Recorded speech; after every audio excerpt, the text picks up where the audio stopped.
આજનો કાર્યક્રમ તમારું ધરણા પ્રદર્શન શું નામ? આજ રોજ અમદાવાદની આમ આદમી પાર્ટીની ટીમ દ્વારા આ મોંઘવારી મુદ્દે અમદાવાદ આરટીઓ સર્કલ પાસે કલેક્ટર કચેરી સાહેબને અમે આવેદનપત્ર આપવા માટે આવ્યા છીએ।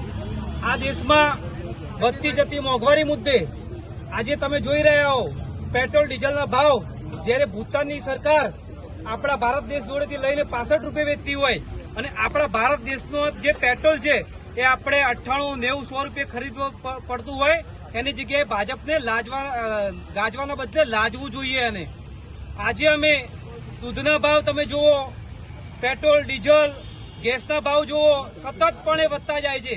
આ ભાજપ સરકાર પહેલા સ્ટન્ટ કરે છે કે ભાઈ પેટ્રોલની અછત છે, ડીઝલની અછત છે, ગેસના બાટલાની અછત છે, ત્યારે આ ગુજરાતની જે જનતાને ભરમાવાનું એક ષડયંત્ર રચે છે અને પછી પાછળથી ભાવ વધારે છે।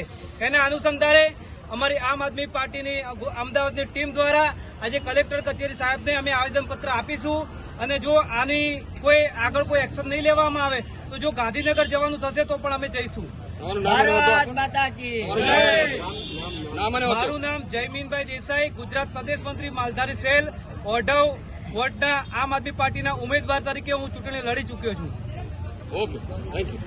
तानाशाही नहीं चलेगी, नहीं चलेगी, भाजपा तेरी दादागिरी नहीं चलेगी, नहीं चलेगी। ईवीएम हटाओ, देश बचाओ, ईवीएम हटाओ, देश बचाओ, ईवीएम हटाओ, देश बचाओ, ईवीएम हटाओ, देश बचाओ, ईवीएम हटाओ, देश बचाओ। भाजपा तेरी दादागिरी नहीं चलेगी, नहीं चलेगी, भाजपा तेरी दादागिरी नहीं चलेगी, नहीं चलेगी। भाजपा तेरी तानाशाही